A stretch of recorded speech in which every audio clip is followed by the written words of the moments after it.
ജമ്മുകാശ്മീർ രജൌരിയിൽ ഏറ്റുമുട്ടൽ. സംയുക്ത സേനാ വിഭാഗവും ഭീകരരും തമ്മിലാണ് ഏറ്റുമുട്ടൽ.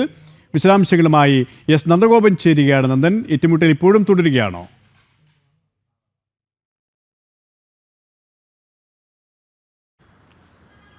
രജൌരിയിൽ ഏറ്റുമുട്ടൽ തുടരുകയാണ്. ഇന്നലെ അർദ്ധരാത്രി മുതലാണ് ഇത്തരത്തിൽ ഒരു ഭീകര സാന്നിധ്യം രജൌരി മേഖലയിലെ ചില ഇടങ്ങളിൽ ശ്രദ്ധയിൽപ്പെട്ടത്. മാത്രമല്ല, രഹസ്യാന്വേഷണ വിഭാഗത്തിൻ്റെ റിപ്പോർട്ടുണ്ടായിരുന്നു ഈ മേഖലയിൽ ഇപ്പോൾ ഭീകര സാന്നിധ്യമുണ്ട് എന്നുള്ളത്.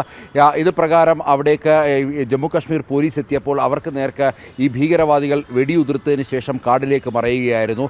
തുടർന്ന് ഈ പരിസരം ജമ്മു കാശ്മീർ പോലീസ് വളയുകയും അവിടേക്ക് CRPF-ൻ്റെയും കരസേനയുടെയും കൂടുതൽ അംഗങ്ങൾ എത്തുകയും അങ്ങനെ ഒരു സംയുക്ത സേനയുടെ ഇപ്പോൾ ഓപ്പറേഷൻ ഇപ്പോഴും ഇന്നലെ അർദ്ധരാത്രി മുതൽ പുരോഗമിക്കുകയാണ്. ഇന്നലെ രാത്രി വെളിച്ചത്തിൻ്റെ വലിയ അഭാവം കാരണം തെരച്ചിൽ നടപടികൾ മുന്നോട്ട് കൊണ്ടുപോകാൻ സാധിച്ചിരുന്നില്ല. അതേസമയം ഇന്നിപ്പോൾ പുലർച്ചെ സൂര്യപ്രകാശം വീണ് നേരം വെളുത്തതിന് ശേഷം കൃത്യമായ രീതിയിലുള്ള ഓപ്പറേഷനാണ് ഇപ്പോൾ അവിടെ നടന്നുകൊണ്ടിരിക്കുന്നത്. 3 സേനാവിഭാഗവും ജമ്മു കാശ്മീർ പോലീസും CRPF-ഉം സൈന്യവും കർമ്മരംഗത്തുണ്ട്.